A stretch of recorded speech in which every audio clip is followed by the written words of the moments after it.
अस्सलाम वालेकुम स्टूडेंट्स, कैसे हैं आप? उम्मीद है आप सब खैरियत से होंगे।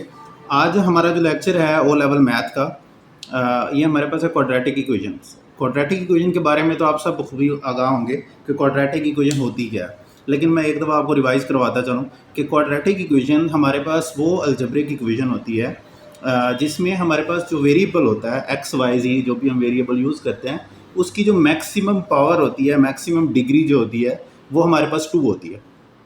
कि हम दोबारा रिपीट कर रहा हूँ मैं कि हमारे पास क्वाड्रेटिक इक्वेशन क्या होती है। क्वाड्रेटिक इक्वेशन एक ऐसी अलजेब्रिक इक्वेशन होती है जिसमें हमारे पास जो वेरिएबल होता है उसकी मैक्सिमम डिग्री वो क्या होती है, 2 होती है। अब 2 से ज़्यादा डिग्री नहीं होती क्वाड्रेटिक इक्वेशन के अंदर। अगर वो हमारे पास इसकी डिग्री 2 से ज़्यादा होगी तो फिर वो क्वाड्रेटिक नहीं होगी। तो क्वाड्रेटिक इक्वेशन के लिए ज़रूरी है कि उसकी जो डिग्री है, वेरिएबल की जो डिग्री है, वो मैक्सिमम 2 होनी चाहिए। ठीक है, तो उसके हमारे पास सबसे पहले स्टैंडर्ड फॉर्म में लिखने का मेथड होता है कि हम क्वाड्रेटिक इक्वेशन को किस फॉर्म में लिखते हैं, क्योंकि हर चीज़ का एक स्टैंडर्ड होता है ना। हर हम जो भी वैल्यूज़ यूज़ करते हैं मैथ के अंदर, जो भी इक्वेशन यूज़ करते हैं, जो भी वैल्यूज़ लिखते हैं हम लोग, वो सब क्या होता है, एक स्टैंडर्ड वे होता है उसका, एक स्टैंडर्ड मेथड यूज़ करते हैं। इसी तरह क्वाड्रेटिक इक्वेशन को लिखने का भी क्या होता है, एक स्टैंडर्ड फॉर्म होती है जिसको हम जो है वो यहाँ पे लिखेंगे। हमारी जो स्टैंडर्ड फॉर्म है, जो क्वाड्रेटिक इक्वेशन की स्टैंडर्ड फॉर्म है, वो मैंने यहाँ पे लिखी हुई है, A X square plus B X plus C is equal to 0। ठीक है, ये हमारे पास क्या है, ये क्वाड्रेटिक इक्वेशन को लिखने की स्टैंडर्ड फॉर्म। अब स्टैंडर्ड फॉर्म जो है वो हमारे पास, हम जो भी इक्वेशन क्वाड्रेटिक इक्वेशन लिखेंगे, हम सबसे पहले उसे इस फॉर्म में बनाएंगे। जब ये फॉर्म बन जाएगी तो फिर हम क्या करेंगे, उसको आगे फिर उसको सॉल्व करेंगे। ठीक है, तो फर्स्ट ऑफ ऑल हमारा काम क्या होगा कि हम जो भी इक्वेशन हमें गिवन होगी, हम सबसे पहले उसे स्टैंडर्ड फॉर्म में करेंगे। स्टैंडर्ड फॉर्म में करने के बाद फिर हम उसे आगे क्या करेंगे, सॉल्व करेंगे। तो स्टैंडर्ड फॉर्म में करने के लिए हमारे पास जो पहली एग्जांपल है, मैं फॉर एग्जांपल मैं एक एग्जांपल ले लेता हूँ जिससे आपको पता चल जाएगा कि उसको हमने स्टैंडर्ड फॉर्म में करना है। वो हमारे पास है x square plus 4/3 minus x over 7 and is equal to 1।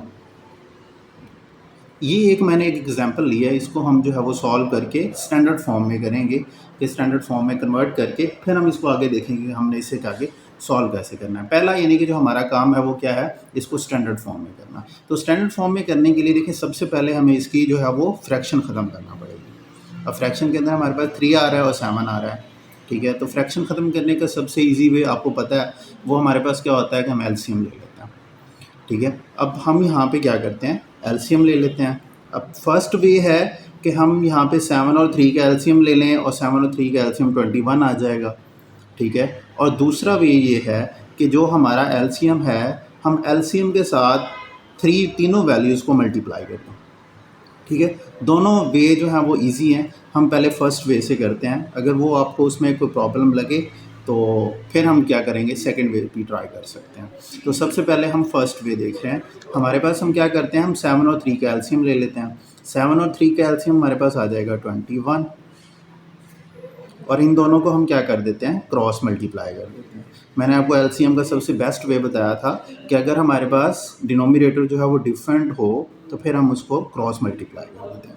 अब ये दोनों डिफरेंट हैं, सेम टेबल से नहीं है, तो हम क्या करते हैं, क्रॉस मल्टीप्लाई कर देते हैं। तो 7 मल्टीप्लाई हो गया एक्स स्क्वेयर प्लस 4 से, और माइनस और 3 मल्टीप्लाई हो जाएगा एक्स, और इज इक्वल टू 1 आ गया। ठीक है, अब हम यहाँ पे क्या करेंगे, ब्रैकेट ओपन करेंगे, ये हो जाएगा 7x स्क्वेयर और प्लस 7 4 ज़ार 28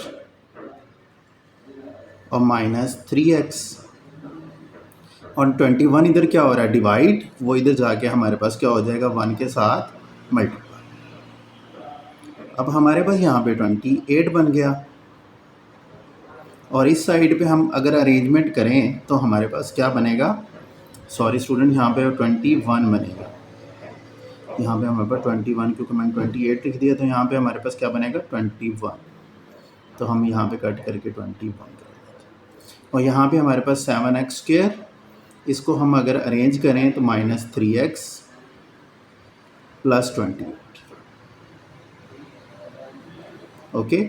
अब हम क्या करते हैं, इस 21 को भी हम इस साइड पे लेके आते हैं, क्योंकि हमारी स्टैंडर्ड फॉर्म है कि हमारे पास इक्वल टू 0 होना चाहिए। तो स्टैंडर्ड फॉर्म के लिए हम इसे इक्वल टू 0 रखेंगे।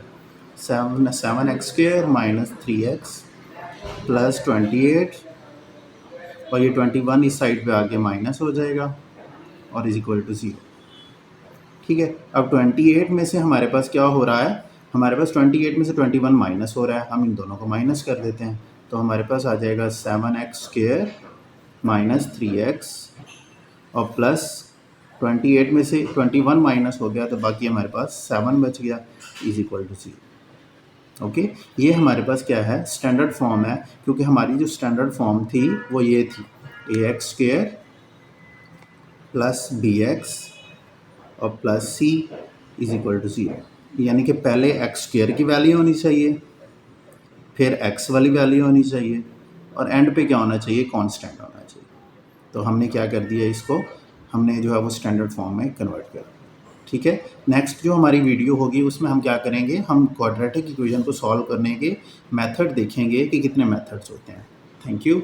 अल्लाह हाफिज़।